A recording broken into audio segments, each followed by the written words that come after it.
Welcome to Cleveland. I think most of you would probably be pretty impressed with our weather right now. So this time last year, we had, I think, 4 or 5 inches of snow on the ground, if you could believe it. And this weekend, it is supposed to be 70, so it should be nice if you're not from around here to spend the weekend. So can everyone hear me okay? Yeah. So I would really encourage questions throughout the presentation. So if there's something on your mind that you have read about or heard about from your neighbor or your neighbor's wife's cousin, something interesting that you thought you might try or need to take, please feel free to ask. I do have business cards for the end of the presentation, so if we don't get to your question, you could take my card and my email address is on there. Feel free to email me. And we'll get more handouts printed. I was just made aware that we don't have quite enough for everybody, but we'll get more printed and have it out on the literature table. So the handout is a resource list, so you don't need it for the presentation right now, but you will have that for future reference. And so this evening in the brief presentation, we're going to be talking about the integral role of adequate nutrition and wellness during cancer care and survivorship. We're going to talk about some of those common questions that have crossed your mind that I have heard with my patients. So undoubtedly things like sugar and should I eat animal protein and should I have soy and all of those questions I'm sure that have crossed your mind or that you've read about. We're going to discuss some basic nutrition recommendations, and then the list that you're getting now is a resource list that I provide to my patients with some books, websites, cooking resources, and additional nutrition information that I find helpful. So I am an outpatient dietitian here at the clinic, and my role is primarily at the Taussig Cancer Institute, although I do participate in some of our wellness initiatives, particularly with the employee health plan and looking at preventing disease, so not only working with patients after diagnosis, but looking at prevention as well. I studied down the road, literally not even a mile down the road at Case Western Reserve University, and I also teach there now a nutrition class. So one thing I do like to point out is the difference between dietitian and nutritionist. So how many people have heard the word dietitian? Just raise your hands. Okay. And then nutritionist? And usually they're used interchangeably, and dietitian is actually the legal term to signify someone who has a bachelor's degree in nutrition, clinical practice experience, so 1,000 hours or more, and is required to study for a national exam, pass the exam, and then have 75 hours of continuing education every 5 years. My dog, I have a border collie, he could say that he's a nutritionist legally. He doesn't have to, you don't have to meet any requirement for saying that you're a nutritionist. And so when you're seeking information or when you come across something pertaining to nutrition, it's important to consider the source and what credentials the person providing the information has. And so thinking about a diagnosis of cancer, undoubtedly it is a very traumatic experience that changes your life and the life of those around you. It's important to think about also really these seminal points in our lives being the catalyst for change. So after diagnosis, my experience with patients has been that they put certain parts of their life under a microscope and start to consider what are some things that they might be able to do better in. Nutrition is one of the first things usually that comes to mind. So we eat every day, 3 times a day at least for most people. Our families and friends eat with us and shop with us, cook with us. And so it is one of the first things that people consider when trying to adapt their lifestyle to be healthier. And in terms of a cancer diagnosis, that would be, a static point in time. But cancer itself exists along a continuum, so especially pertaining to health. And before diagnosis, the focus is on prevention. And after diagnosis, we're looking at survivorship and preventing any secondary cancers. Also looking at quality of life and getting through a variety of treatments and thinking about what are the best things that we can do for our bodies during this time. And so if we look at the dimensions of wellness, there are a variety of things to consider. So it's not just things like nutrition and physical activity, but also social aspects, emotional, our environment, looking at how our minds are engaged and what we do in our jobs and our everyday lives. So wellness encompasses a number of things, and for the purposes of this evening's brief presentation, we're going to be focusing a little bit more on physical wellness and, of course, nutrition, because that's my specialty area, but also physical activity and sleep, which are so important in managing our health. So a number of factors contribute to the development and progression of cancer. And when we're talking about our physical health, what we're eating, how much we're moving, and our body weight seem to be the factors that are most at play in this process. This particular picture here is from the American Institute for Cancer Research, one of my favorite resources for diet and lifestyle as it pertains to cancer. It's on your list. They publish a report every 10 years, and they look at a variety of factors pertaining to diet and cancer. So the goals of physical wellness are going to be to promote healing through this process. Maintain a healthy body weight. So for some people that means working to gain weight or eating enough to maintain their weight. And for others, depending on their lifestyle and their treatment, it may be losing a little bit of weight and then maintaining a healthy body weight. Preserving our muscle, which is so important in how we handle treatment, our quality of life, how we're able to get up, move around, and participate. Maintaining hydration, so staying well hydrated, making sure that you have enough fluids to carry out your body functions. Preventing and minimizing any nutrient deficiencies. And so these deficiencies could be from your treatment. They could also be from where you live. So if you live here in Cleveland, the likelihood is that you're deficient in vitamin D, because we don't get a lot of sunlight. And for most of the winter, we're not doing a whole lot of outdoor activities. So looking at what those deficiencies may be, again, either based on your treatment, where you live, what you're eating, food allergies, underlying conditions, and those sorts of things. Protecting your immune function. This is tied very closely also with maintaining your muscle mass. So as you progress from diagnosis and through treatment, thinking about eating enough protein, eating enough calories in general, getting up and moving around to maintain that muscle mass plays a very important role in your immune function. And then also maximizing your quality of life, so how you feel from day to day. And I think this is, one aspect of it that we don't often think about.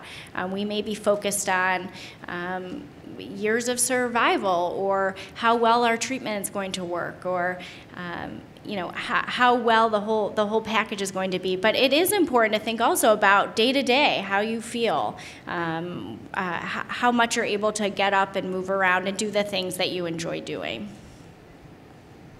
So one of the things that I say with my patients is when you eat well, you feel better. So regardless of what's going on in your life, maybe you're not going to feel your best, maybe you're not going to feel great depending on what you have going on, but you're certainly going to feel better when you have the nutrients that your body needs. And we know from research that good nutrition practices can help cancer patients maintain their weight and provide relief from different nutrition impact symptoms that can improve quality of life and treatment. The benefits of being well nourished, so if we look across all cancer types, improved outcomes for staying well nourished, maximizing quality of life, and that is a patient-generated marker, so that research is based on questions that we ask patients, how they're feeling, how much they're able to do day to day, and then fewer delays in treatment.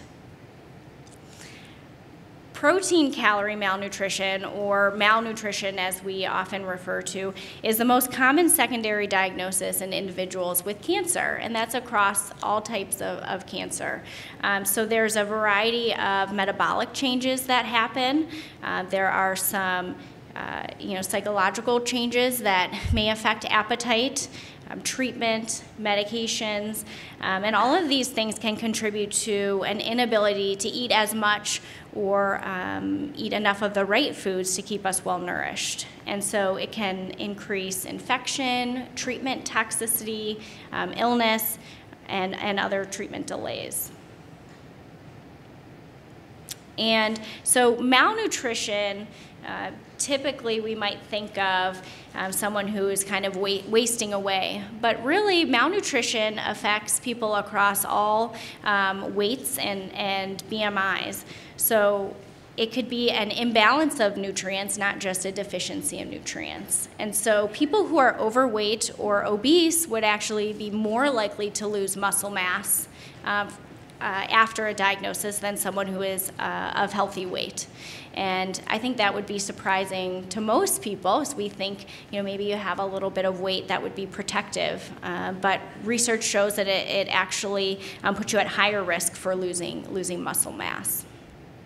Loss of lean body mass negatively impacts outcomes, and again, that's across all types of cancer. So maintaining your lean body mass, your muscle, is particularly important in how well you're going to be feeling, and again, your quality of life.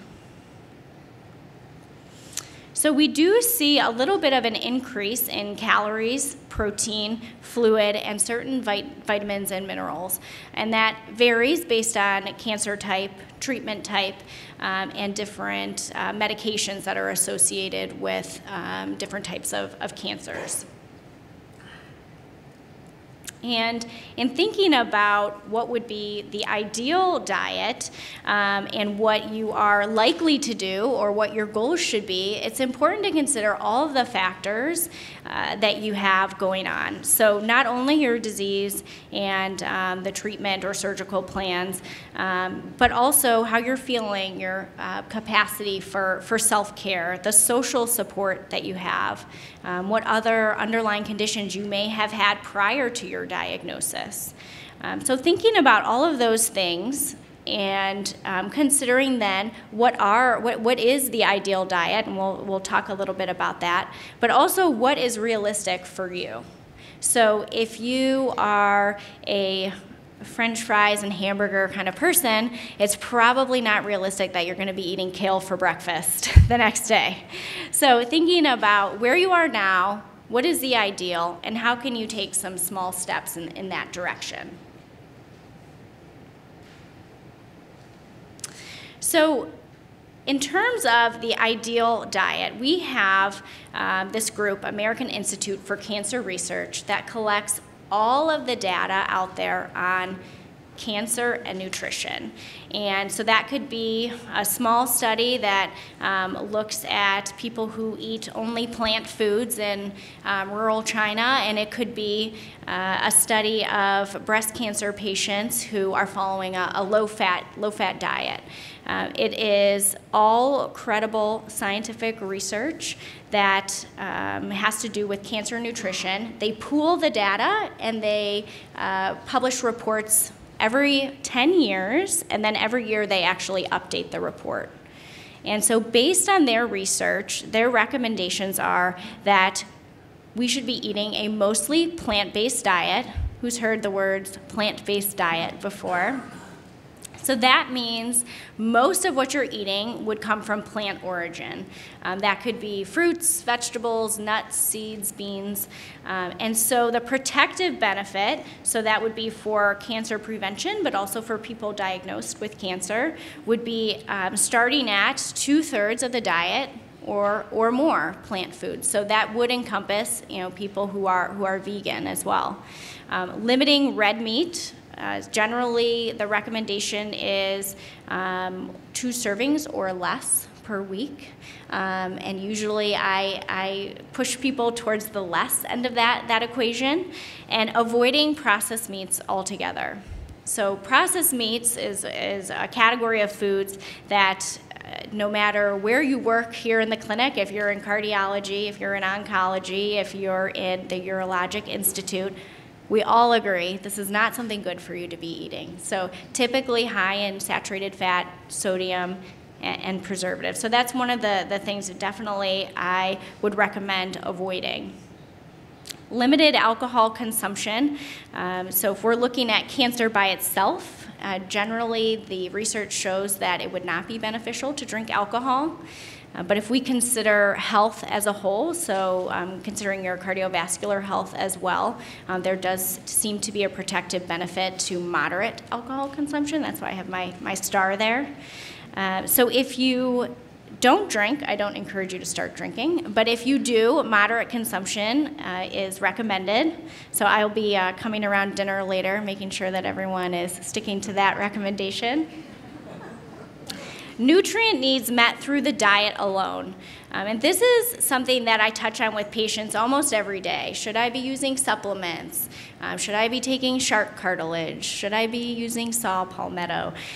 So supplements are a huge business, and I think the statistic for cancer patients taking supplements is around 80%. And about 1/3 of those people would actually share that information with their medical provider. So most people are taking something, but the research really does not support supplementation unless you have a deficiency. So in the case of vitamin D, certainly a supplement would be warranted, but otherwise meeting your nutrient needs through the diet alone is recommended. Limiting consumption of added salt and sugar, so choosing foods that are minimally processed, that don't have a lot of added salt and sugar, but also when you're eating, not adding salt and sugar to your foods. So that's white sugar, that's also maple syrup and honey and raw sugar. So none of those things are processed any differently in your body. So making sure that you do limit the added sugars. And then there's also a good body of research supporting omega-3 fatty acids in the diet, more so than omega-6 fatty acids. And so omega-3 fatty acids are typically found in fatty fish, walnuts, flaxseed, chia seeds, and you can also get them in a supplement, although some of those foods to me sound pretty good. I think I'd rather eat a piece of salmon than take a couple pills, but certainly up to you. So those would be the recommendations that we would go with generally. Has anyone seen this new American plate before? Yeah.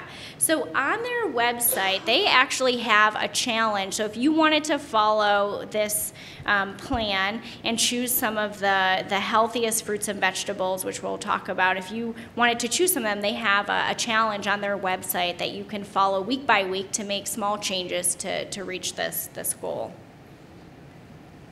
They also have this fabulous list called Foods That Fight Cancer. And these would be foods where there is specific research to support their ability to actually repair DNA damage done to healthy cells that gives them a cancerous potential.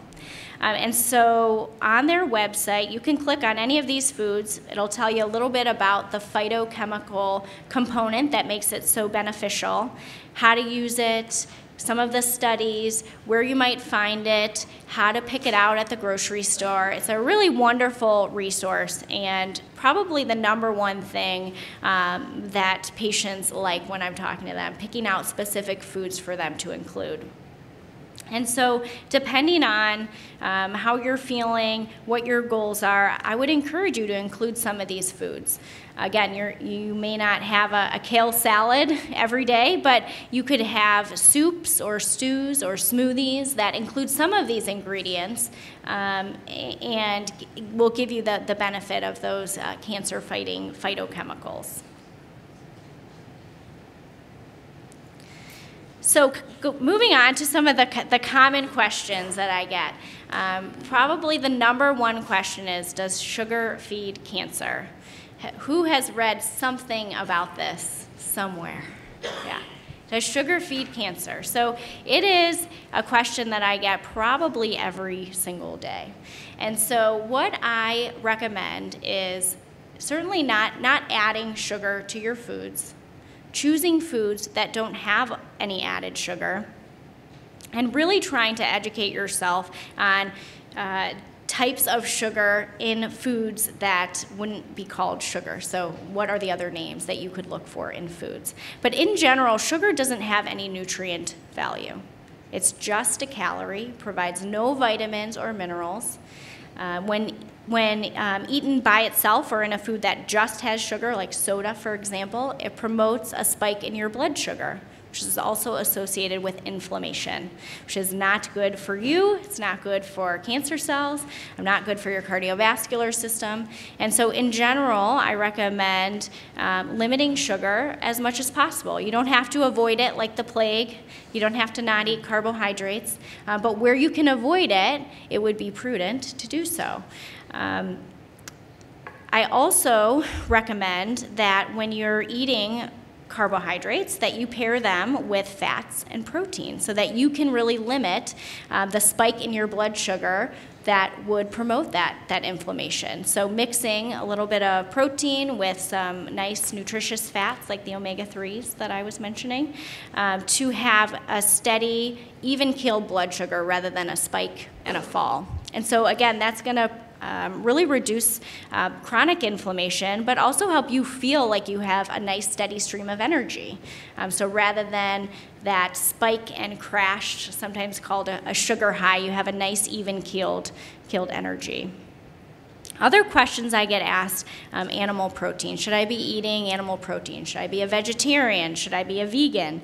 And thinking about what your goals are. So a mostly plant-based diet is what would be recommended.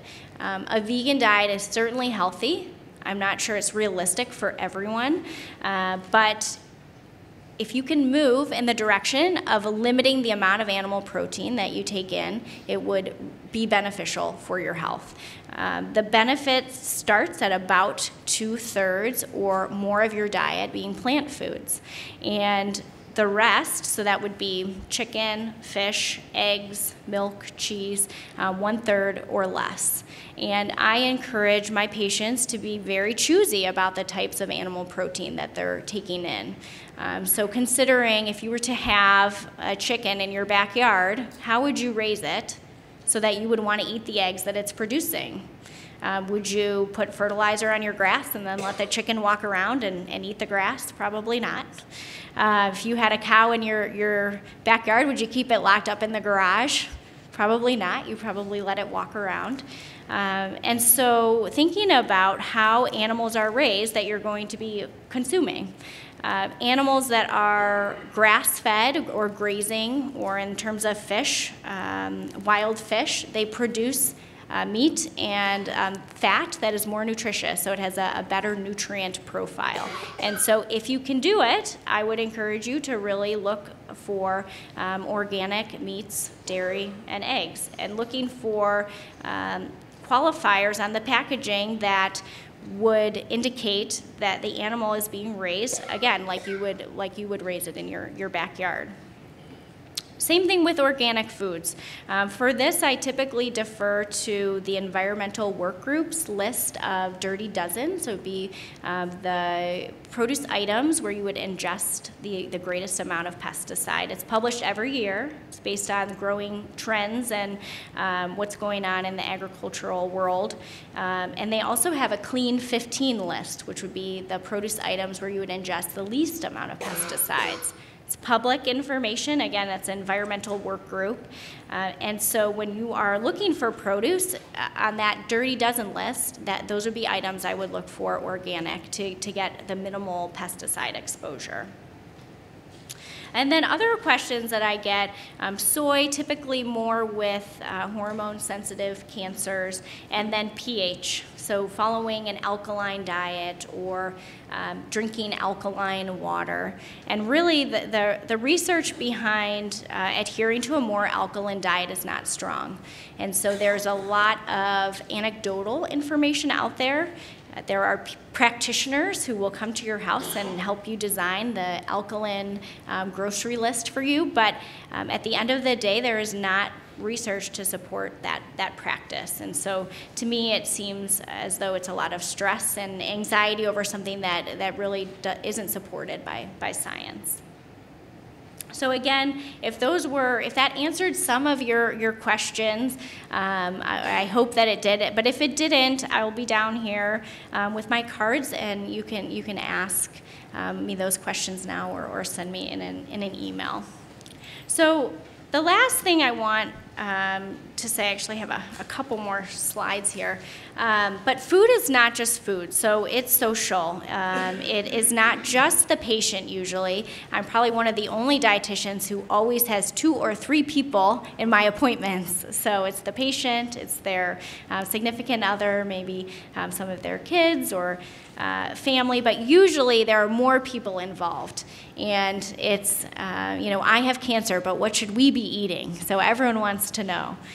And it's not just food. So there can be a certain amount of stress associated with what to eat, buying the right foods, choosing the right foods, and feeling like you have some control in this regard over your health. And so I really encourage you not to let nutrition become a stress for you. So look at it as one of those wonderful components of your care that you can own, that it can be yours, and you have some control over, but don't let it control you. So again, stress plays its own role in disease, and we want to minimize stress as much as possible. So thinking about where you are today and where it's realistic for you to be moving towards that healthiest diet. And so just 2 slides here about the other components of physical wellness that I mentioned. So physical activity. One thing that I like to say is sitting is the new smoking.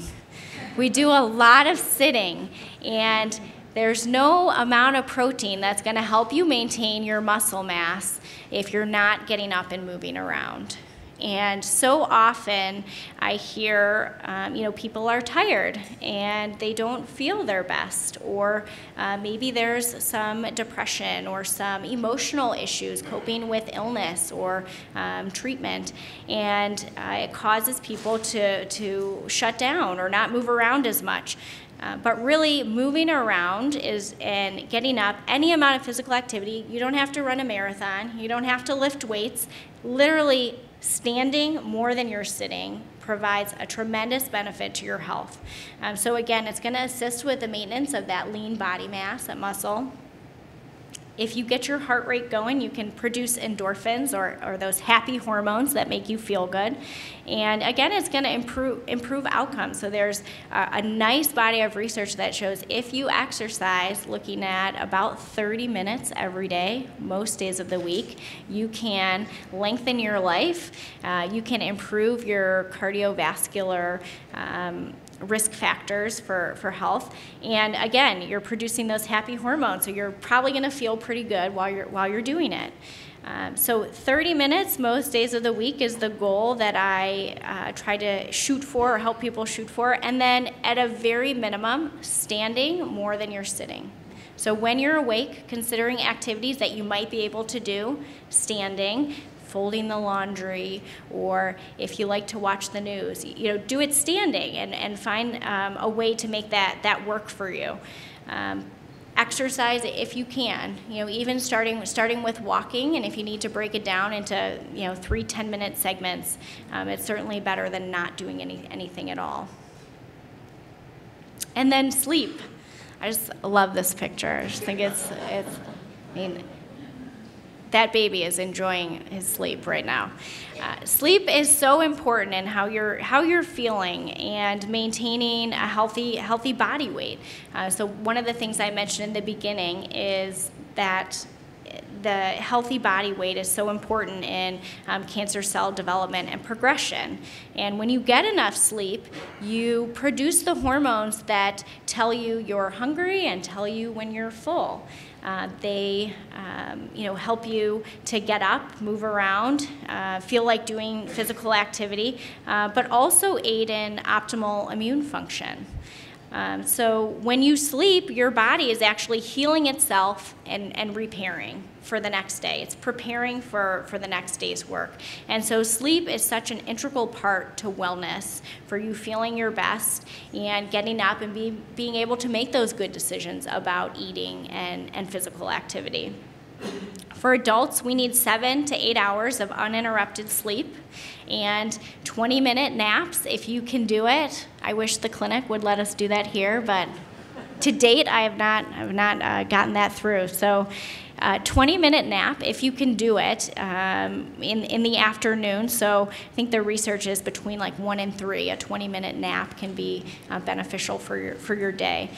So those are the goals for sleep. Again, something that is overlooked, especially if we're stressed, typically not sleeping as well, or maybe it's not top on our priority list, but certainly important. And so again, considering all these aspects of wellness, there are a number of resources that we have available here, and I know they're available at other healthcare facilities that help with addressing these other dimensions of wellness. So I love our social workers here. They do such a good job at getting patients the resources that they need. I really had no idea how much social workers did until I started working here at the Cancer Center. Mental health providers, art therapy, physical therapy, or occupational therapy. We have a wonderful wellness institute that offers complementary and alternative medicine practices, so things like Reiki and acupuncture. And we have financial counselors to help with all of those financial questions that sometimes get pushed to the back burner when we're trying to put our health in the forefront. Support groups, mentor programs. We have the Fourth Angel program here. Not sure if you're familiar with that, but it's open to all patients. You don't have to be just a patient here, but it's a program that hooks you or a caregiver. So if you have someone who's helping you through this process, it hooks you up with a mentor to kind of navigate through and consider, things that you're thinking about that maybe someone else is going through as well. Spiritual organizations, so whether it's a church or a synagogue, and then the Gathering Place. So if you're local, the Gathering Place is a support organization for people with cancer that has nutrition services, exercise, complementary and alternative programs. They have educational programs as well. And they are not alone, so there are a number of these types of organizations depending on where you're from. So I hope I did that. It looks like my timer just went off, so I was good on time. Sorry if that was a little fast, but I do have my cards up here, so if you have questions, I could take some now, yep, and then if we don't get to it, certainly send me an email and I can address it. Mike's here. Questions from the audience? Any questions? You're all too hungry? Made me hungry.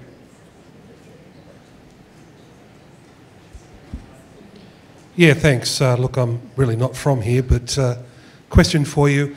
Given that we're talking about ocular melanoma and it damages vision, I'm curious about nutritional recommendations for preserving sight.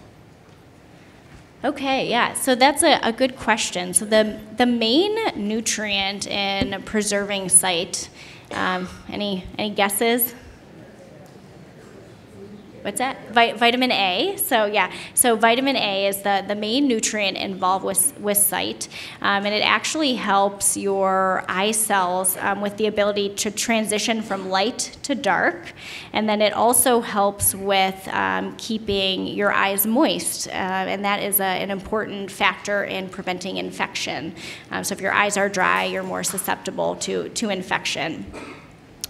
Vitamin A can be found in a variety of fruits and vegetables. It can also be found in animal products, but it is a fat-soluble vitamin, which means it's stored in your fat, and it can be toxic in large amounts if you consume too much of the animal form of vitamin A.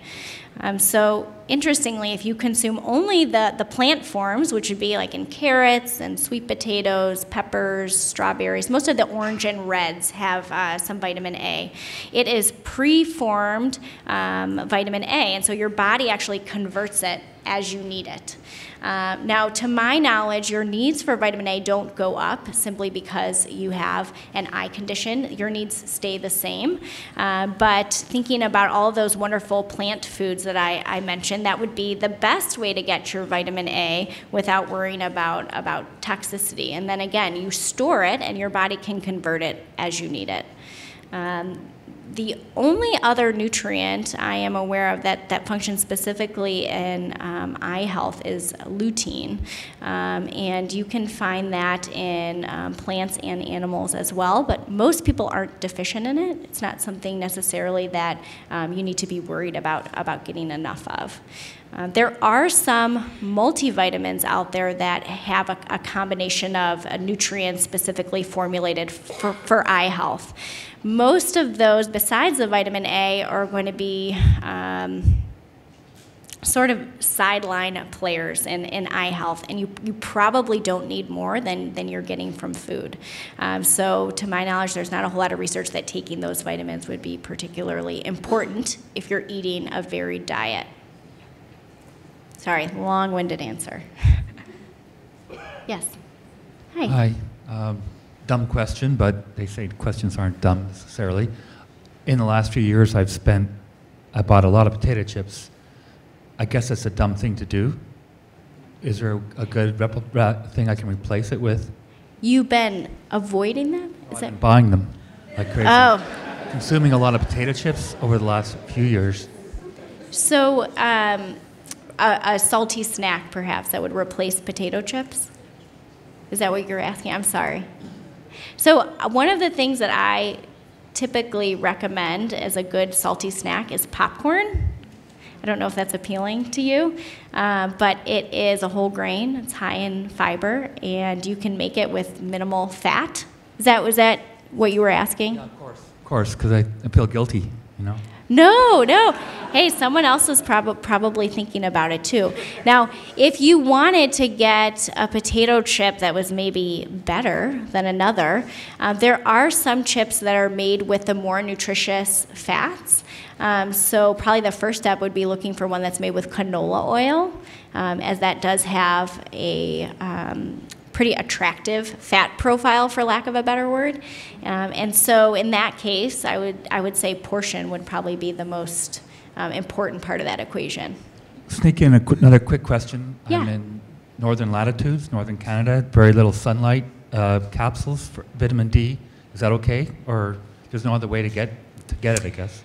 Yeah, so the vitamin D capsules, usually for supplementing someone with a deficiency, you'd have a test and you'd get a range. Depending on your range, your treatment or therapeutic dose would be in the neighborhood of 50,000 international units, and that would be over about 2 weeks. And then from there, you would have a maintenance dose of about 1,000 to 2,000 IUs of vitamin D, and that they do come in little capsules, over the counter, don't need a prescription. Yeah, and on the handout that I gave you, there is a website for looking at particular supplements. So one thing that is interesting is that supplements aren't really regulated. So you want to find a supplement brand that's independently tested. So an organization took it off the shelf, took it to a lab, tested what was in it, and there was, vitamin D in it instead of wood chips or whatever. But it does happen. So about 50% of what's on the shelf has an ingredient that's not listed. So there is a seal, it's called the USP seal, and it's one of the references I gave you in the handout. You can go to their website and you can look and see if the supplement you're looking at purchasing has been verified by that organization. You're welcome. All right. So I'll be down here with my cards if anyone wants to take one. Otherwise, have a great dinner and watch that alcohol consumption. I'm going to be finding you.